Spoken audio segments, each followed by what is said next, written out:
This story was recounted by a person named Jinjin. The story revolves around Jinjin's aunt, some say, a woman who lived to a ripe old age. She passed away when she was over 100 years old, almost 101. Just a few months after her 100th birthday, the local authorities even visited her home to present her with an award for being the oldest person in the region. However, only a few months after that happy occasion in 2020, her aunt began to experience health problems. She suffered from a very common ailment among the elderly, a digestive disorder. She had indigestion and extreme difficulty with bowel movements. Initially, the family took her to Society Trang Provincial Hospital. Here, her aunt was almost a familiar face, as she was one of the oldest patients ever treated. After examination, the doctors advised the family to transfer her to a larger and more specialized hospital in another province along the route towards Ho Chi Minh City for the possibility of complete recovery. The family agreed. However, according to Jinjin, it was during this journey that a mishap occurred, and perhaps that was the cause of her passing. The incident began when the family was at Society Trang Hospital. There, doctors prepared a referral letter to transfer her to a more specialized hospital. At this time, due to indigestion, Aunt Sumse looked very distressed and continuously moaned in pain. Overly worried about her condition, the family decided to hire an ambulance for quicker transport instead of a regular car. However, in 2020, the road from Society Trang to that province still had many rough and bumpy sections. The ambulance, moreover, traveled at a very high speed, and perhaps the constant jolting throughout the journey severely impacted her already frail body. On arrival, her aunt was rushed directly into the emergency room.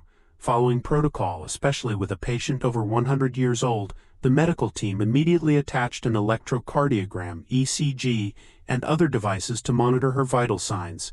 However, the readings on the monitor were all zero, indicating no signs of life. The nurses and doctors were extremely confused. They thought she might have passed away en route. They turned to inform the family of the sad news when something unexpected happened. Just before they could utter a word, family members saw the aunt, who was still lying on the stretcher, begin to moan again. She had come back to life. In reality, she had experienced a state of clinical death for a short period, possibly 1 or 2 minutes, or even longer in the ambulance. No one knew exactly when or for how long she had stopped breathing. The event happened too suddenly. All they knew was that as soon as she was brought into the hospital, just as the medical staff were preparing to deliver the sad news, her aunt unexpectedly moaned and came back to life. Family members recounted that they personally witnessed the nurses and medical assistants in complete astonishment. A female nurse turned to a male colleague who appeared to be an intern and exclaimed, "Hey, how strange, she's alive, she's alive." Immediately they set aside their astonishment and quickly moved her into a room for emergency treatment. After the emergency treatment, the final diagnosis was still a digestive disorder, and doctors requested her admission for observation for about 5 to 7 days.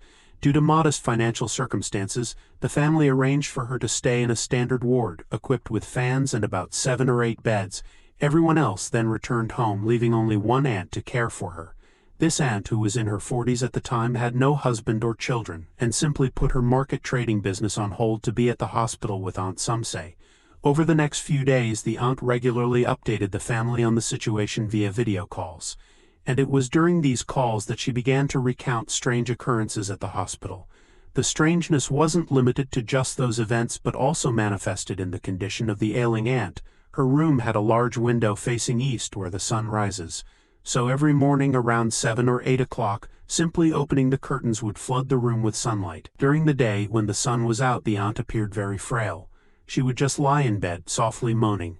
Doctors still came to examine her and administer medication as usual, but she seemed to have almost no strength at all. However, a frightening change began to occur as the sun set. Every day, around 5 or 6 in the evening, as dusk began to fall, she would become uncharacteristically strong. Strong here didn't mean she could get up and walk around, but rather that she began to writhe and twitch incessantly. Her moans also became noticeably louder and more energetic. While in the morning, with sunlight on her face, her moans were just faint sounds. As evening descended, they became more intense, and her limbs began to flail. She even became strong enough to yank out her IV drip stand.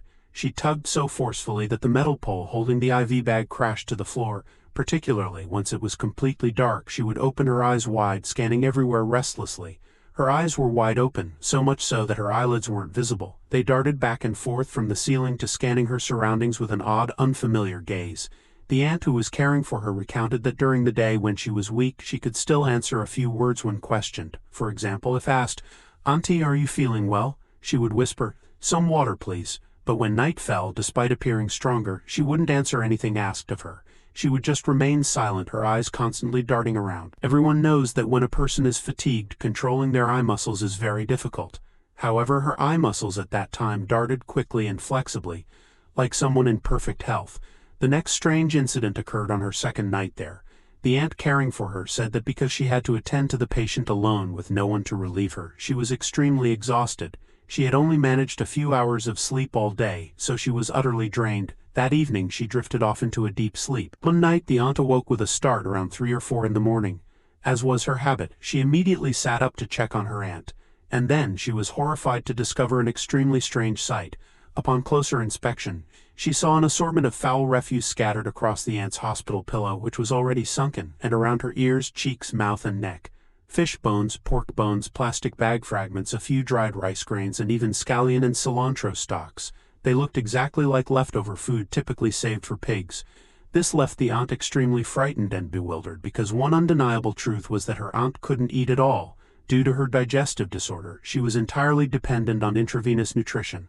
All personal activities, including using the restroom, had to be performed in bed with the aunt's assistance. In fact, all the equipment, IV lines and protein drips attached to her at the time looked like shackles, making it impossible for her to get out of bed on her own. If she tried to move, all the machines would be pulled along with her. So where did these food scraps come from? Another night, exhausted, the aunt caring for her fell into a deep sleep. When she awoke in the middle of the night, a strange sight met her eyes. The ailing aunt's pillow was covered in filthy refuse. The aunt immediately thought of the children in the room. At the time, there were several other families in the ward. Wives were caring for their sick husbands, and having no one to look after their children at home, they had to bring the kids along. Thinking this, the aunt silently chided, "Oh dear, who would be so malicious? Could it be those children? Why would they throw trash onto a patient's pillow like that?" she mumbled to herself as she cleaned. But upon closer inspection, she discovered something even stranger. There was a greasy, shiny stain on her aunt's mouth, as if someone had just eaten and not wiped their mouth. Sensing something was very wrong, she quickly wiped her aunt's mouth clean with a towel and then lay back down to rest. Around past 4 in the morning, when the aunt woke up to empty the bedpan and clean the patient, a woman from the adjacent bed approached and started a conversation. She complained, "Sister, the food at the hospital canteen is quite good and inexpensive. Or you could buy it conveniently outside the hospital gate. If your aunt craves anything, just buy it for her. Leaving her like this is a pity." After a pause she continued, her voice somewhat hesitant. "Otherwise it's quite odd for your aunt to wander over to other people's beds begging for food at 1 or 2 in the morning. Honestly, my husband is also sick and I'm exhausted from taking care of him. I just want a bit of peaceful rest." The aunt caring for her was stunned upon hearing this. She quickly explained, "Sister, surely there's some misunderstanding. My aunt is almost 100 years old. She has a severe digestive illness and is constantly hooked up to IV protein drips. My goodness, she's so weak she can't even walk. Someone has to support or carry her. How could she go anywhere?" However, the woman insisted, "Why would I lie to you? I'm not selfish, but last night all that was left of our food were scraps and leftovers. Yet your aunt came all the way to my bed to beg for some." She couldn't speak clearly, just held out her hand, gesturing towards me repeatedly, uttering disjointed phrases without subjects or verbs. She kept repeating, "Eat. A piece. Food. A piece. Hungry, hungry." She kept begging with her hand like that. Upon hearing this, another woman in an adjacent bed also spoke up with a complaint. She recounted that last night she saw Aunt Sumsay rummaging through her trash bag for leftovers. The aunt even picked up leftover fish bones and pork bones and put them in her mouth to chew.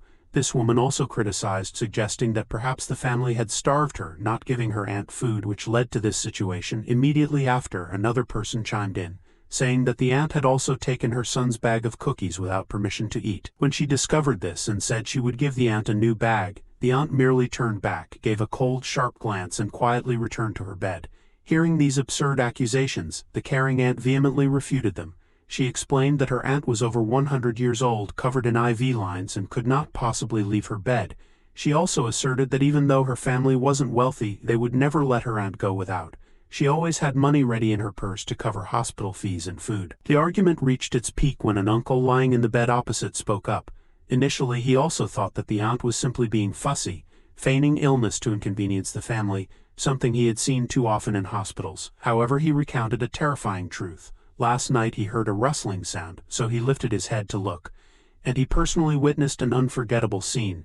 The aunt was sitting bolt upright in bed. Her right hand pulled out the IV line from her left arm, and then her left hand pulled out the line from her right arm in a decisive and cold manner. After that she walked around the room begging for food, just as the others had said.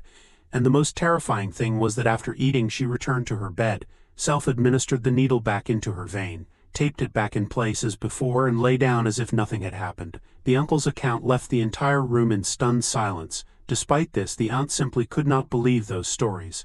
How could a woman over 100 years old, so weak that she was confined to bed, possibly remove her IV lines herself and walk around like that? To herself, she just thought the other patients were peculiar and malicious, making up stories about a frail old woman. Nevertheless, she feigned asking her aunt, "Auntie, were you hungry last night? The doctor said you shouldn't eat anything random, only the protein drips." At this, the aunt appeared completely lucid, replying, "Eat what? I can't even chew, so how could I eat? You're crazy. I slept all night and knew nothing." This statement further convinced the aunt that the others were simply fabricating stories. A similar incident recurred the following night. By morning, the argument erupted again, this time even more intensely. The other patients not only recounted the aunt begging for food but also added a terrifying detail. She had become extraordinarily strong. One person reported that when the aunt reached into a bag of food, they tried to pull her hand out but couldn't. Amidst the ongoing verbal exchange, a significant event occurred that afternoon. A doctor entered the room and informed the family. They stated frankly that given her current condition, no matter where she was transferred, even abroad, she could no longer be saved. The elderly woman was too old. Living past 100 was already a commendable longevity. Now her internal organs had deteriorated and were no longer functioning normally. Following these strange events, the head of the hospital department himself came down to meet the family. He delivered news no one wanted to hear, but everyone was prepared to face. Her condition was too severe and medicine could no longer intervene. He said, "Well, now this is how it is. The family should arrange for her discharge to go home. I believe she can only hold on until the end of this week, at most Saturday or Sunday, and then she will pass." This is precisely the situation commonly referred to as hospital discharge for terminal patients or doctors giving up. Hearing this, the aunt immediately called home to inform the family. At home, people were not overly mournful or weeping. Although they still held on to a glimmer of hope, everyone was mentally prepared. As she was over 100 years old, the family quickly arranged for a car to take her home. The final journey home was not in an ambulance. It was a regular car. As the family followed Buddhism, they turned on a small Buddha chanting machine, letting the gentle sound of Namo Amitabha Buddha resonate throughout the journey. In the car, she was still breathing, though her breaths were heavy and wheezing. Her eyes still darted back and forth. She couldn't speak a word due to extreme exhaustion, but she was still lucid enough to grasp the hand of each accompanying family member in turn, her eyes welling up with tears as if in her final moments. The distance from that province back to Society Trang was not too far, just over 100 kilometers. The car arrived home around 4 or 5 in the afternoon. As soon as she arrived, her children, grandchildren, and relatives were all present. For someone who had lived to 100 years old, the family lineage was very extensive, with dozens of people gathered to be with her in her final moments. Everyone came to her bedside, held her hand, and said their goodbyes. And then, precisely at 9 p.m. that evening, surrounded by her children and grandchildren, she peacefully closed her eyes and passed away. Immediately after she took her last breath, the family began making funeral arrangements, preparing the coffin, setting up the tent, and organizing a solemn funeral service for her. The family invited a very familiar Buddhist chantmaster. He was, one could say, the family's go-to chantmaster, as whenever there was a funeral in the family they would always call upon him. He was not only known for his excellent chanting but also for his spiritual abilities. However, this time, upon his arrival, he acted very unusually. Instead of immediately proceeding with the ritual arrangements such as indicating where the coffin should be placed, advising on meal offering times, or the embalming schedule, he was completely unfocused. He kept pacing around the house from the back garden to the front yard, observing intently for a full hour. This delay made the family restless. They approached him and asked, "Master, it's already 10 o'clock. When can we perform the embalming? You haven't given us instructions so we know how to proceed for her." He simply waved them off. "Wait just a moment, let me look for something first. Take your time, you can put her in tomorrow. There's no rush." When the family, bewildered, asked what he was looking for, he replied with a statement that stunned everyone, "I'm looking for the elderly woman." They quickly explained that the elderly woman was lying on the bed awaiting embalming. He then clarified, "No, I'm looking for her spirit." He began to inquire precisely about the time and place of her passing. The family confirmed that she passed away at home at 8:55 p.m., and they had called him immediately afterward. They also explicitly stated that on the way back from the hospital she was still conscious, still holding her children and grandchildren's hands, and her eyes were filled with tears. After hearing this, he became even more bewildered. If she truly died at home, why can't I find her spirit anywhere in the house after searching everywhere? How peculiar. After some thought, he made an unprecedented decision. He said he would not perform the embalming tonight. Instead, tomorrow morning the family would have to hire a car to take him back to the hospital. He wanted to go around her old hospital room to see if she was still in there. This suggestion caused extreme confusion among the family, who asserted, "Good heavens, master, she died at home. I myself closed her eyes." However, he firmly explained, "Just listen to me. I've been doing this for many years, and my principle is to only chant when the spirit is present." Who are the chants for? Not for the living. The chants are for the dead to hear, so they know their way back to partake in the offerings. If the spirit isn't home now, who am I chanting for? I cannot perform this casually or wrongly just to take your money. After all, I am your family's trusted master. Although initially skeptical, thinking this was troublesome and inconvenient since the body was already at home, the elders in the family advised them to trust the master, as he had performed chants for many of their relatives. Ultimately, the family agreed. The next morning they hired a car. In the car were 2 or 3 family members and of course the aunt who had cared for her, as she was the only one who knew her way around the hospital. Something strange happened. As soon as the car pulled up to the hospital gate, the chant master stated decisively, "She's in there, I can sense her presence in there." This statement sparked another argument. The family didn't understand, saying that they had clearly brought her home while she was still alive.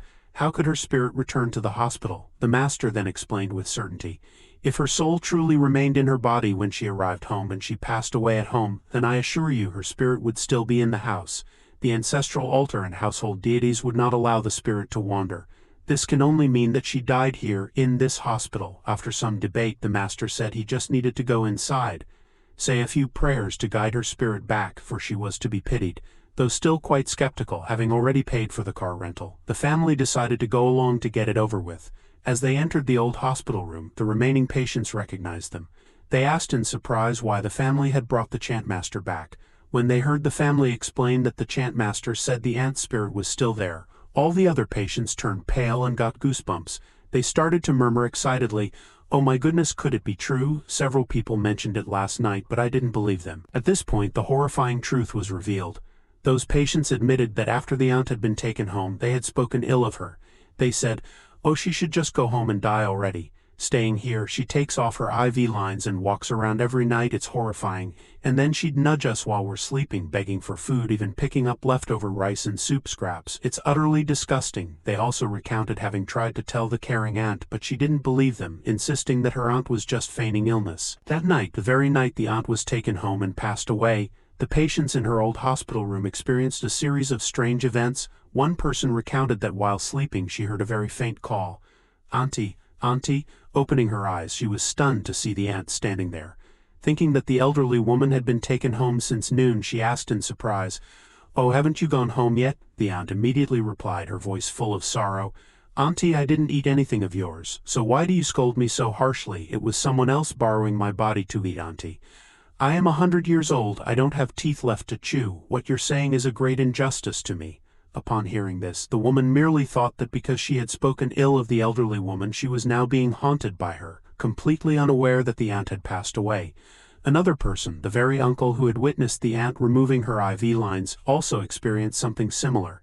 He was also asleep when he heard a voice call, "Uncle, uncle." When he realized it was the aunt, he heard her say, "Uncle, I am 100 years old, tired and lying in bed, unable even to sit up, so how could my left hand pull out the tube from my right arm? What you said is a great injustice to me. Someone else did that, uncle, it wasn't me." Similar to the other person, the uncle also just thought the elderly woman had returned to explain herself. So he apologized to move past the situation. By the next morning, those who had encountered the aunt began to murmur and discuss excitedly. They couldn't understand why the elderly woman had returned to the hospital after going home. Some thought perhaps her home was nearby. Meanwhile, there were still those who didn't believe, thinking that the others were just dreaming nonsense out of guilt from having spoken ill of her. Just as they were discussing it back and forth, the chantmaster and the aunt's family entered. This sight greatly surprised the patients. When they heard the family explain that they returned because the chantmaster said the aunt's spirit was still there, they all turned pale. One person stammered, Was she dead? It was then that everything became clear. Those who had encountered the aunt last night hurriedly recounted the entire story. Everyone then understood that the spirit that had appeared last night was indeed the aunt's true spirit, returning to clear her name. Upon hearing this, the chantmaster just smiled and said, "See, her spirit is still here. I could sense her presence lingering in this room. As for the person you brought home, the one in that body, the one who ate and removed the IV lines, that was someone else. She had already died here at this hospital, perhaps even right after being admitted. After arriving at the hospital, the chantmaster didn't say much. He simply performed a brief but solemn ritual to guide the aunt's spirit back home. The return journey was completely different from the trip there. The car moved slowly. Inside the car, the chantmaster continuously mumbled prayers, calling the elderly woman's name to guide her spirit all the way home. This is also why many say that when you see a car moving very slowly on the road, especially with a monk inside and joss paper being scattered, it's very likely a vehicle transporting a spirit, and one should not honk loudly to avoid misfortune. Once they returned home and completed the basic rituals, the chantmaster gathered the family and explained everything in detail. He said that this was the phenomenon of spirit possession of a corpse. This malevolent spirit had likely been lurking in the hospital already. According to him, the aunt's true moment of death was when she was first brought into the emergency room, possibly due to the jolting on the journey. That was the very moment the doctors found no signs of life. As soon as her spirit left her body, that malevolent spirit immediately jumped in and possessed her body. Therefore, the person who had come back to life and had been lying in the hospital for the past few days was not the aunt at all. It was that malevolent spirit. It had deviously feigned weakness during the day. Meanwhile, the aunt's true spirit could only helplessly drift around the hospital room, witnessing everything but unable to reclaim her body. He further explained that the ritual he performed at the hospital had two purposes, both to call the aunt's spirit back and to drive away the malevolent spirit. Upon hearing the explanation, the entire family finally understood. All the illogical events and strange behaviors now had an explanation. They couldn't help but be astonished and impressed, praising him profusely. "Oh my goodness, Master, you are so amazing. That's why we didn't believe you yesterday. We almost left her alone at the hospital. It truly is our family's blessing to have you as our trusted chantmaster." After that, the funeral proceeded as normal. The family observed the 3-day mourning ritual, then performed the burial ceremony and opened the tomb, with everything proceeding smoothly. It seemed as if the story had come to a complete and satisfying end here. But the story didn't end there. A few weeks later, a new development emerged, centering on the aunt's eldest grandson. This grandson, let's call him Uncle Hallie for now, was nearly 70 years old at the time. This was understandable, as the aunt was over 100, and in the past people often had children and grandchildren very early. However, Uncle Hallie was in very poor health, even weaker than the aunt when she was alive, and his mind had begun to wander. Therefore, his words were often not taken seriously by the family. During the first few weeks of ritual offerings, Uncle Hallie continuously told everyone a story. He said that whenever he returned home late from drinking, he would see his grandmother sitting on the ancient tamarind tree in front of the house. When he approached to speak with her, he saw that her face was filled with sorrow. He therefore requested that whenever his children and grandchildren offered food to her, they should set up a table outside at the base of the tamarind tree for the offering. However, the family completely ignored this request. They thought he was senile, and moreover the funeral expenses had been substantial, so they couldn't indulge in such nonsensical and baseless acts. However, in the following weeks of ritual offerings, his story became more urgent. He recounted again that he still saw her sitting in the tree. This time, when he asked why she wasn't coming inside, she replied in a very weak voice, "I can't come down. They've shackled my legs up here." Shackled legs means her legs are chained. What was peculiar about Uncle Hallie was that whenever he was drunk, he gained the ability to see and speak with ghosts and spirits without any fear. Conversely, when sober, he was extremely timid, terrified of ghosts to the utmost degree. Therefore, that morning, completely sober, he tremblingly recounted to everyone the story of his grandmother being shackled in the tree. He pleaded, his voice full of fear, "You all better make offerings to her, because if she keeps bothering me, I won't dare leave the house anymore."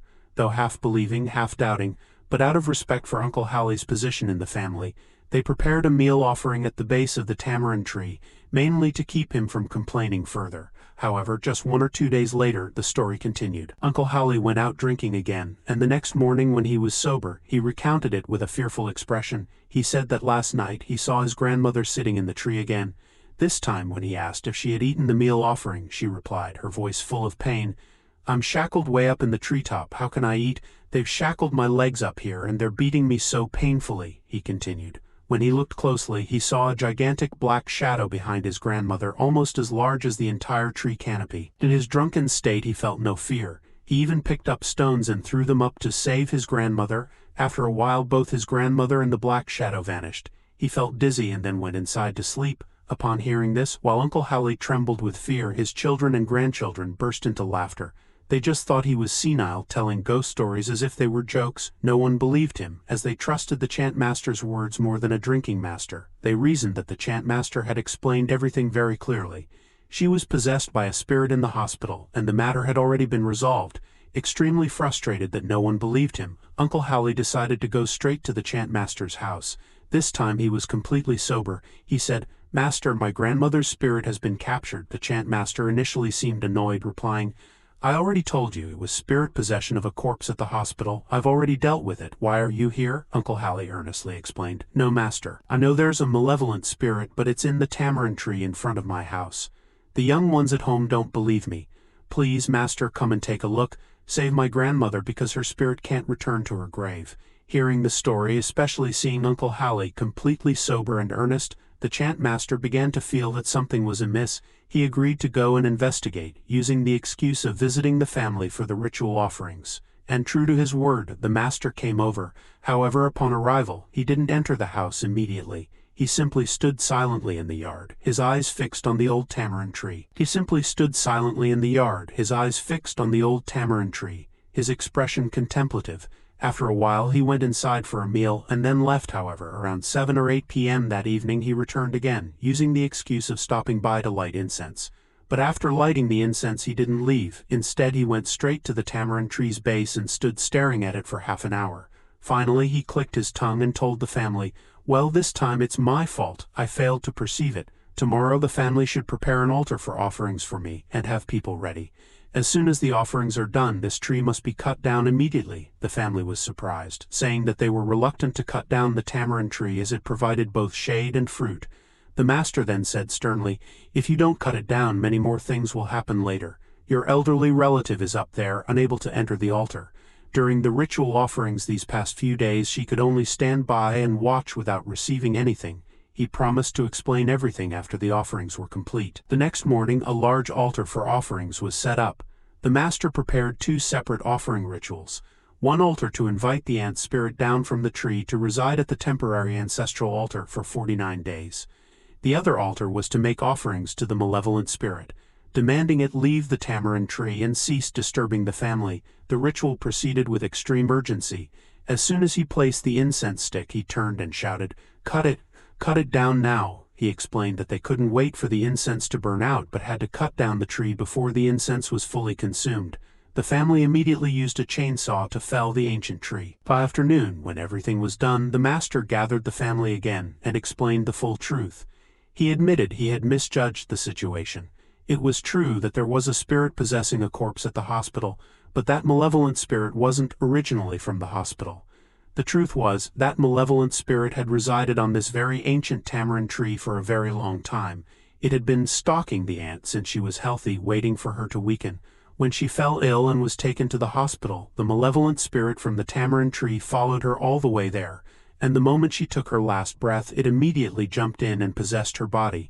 After the spirit possession of the corpse was exorcised, events continued to unfold in an unforeseen way. At this point, that malevolent spirit had returned to its original dwelling, the ancient tamarind tree in front of the house. The chant master, during the first ritual, had made a mistake.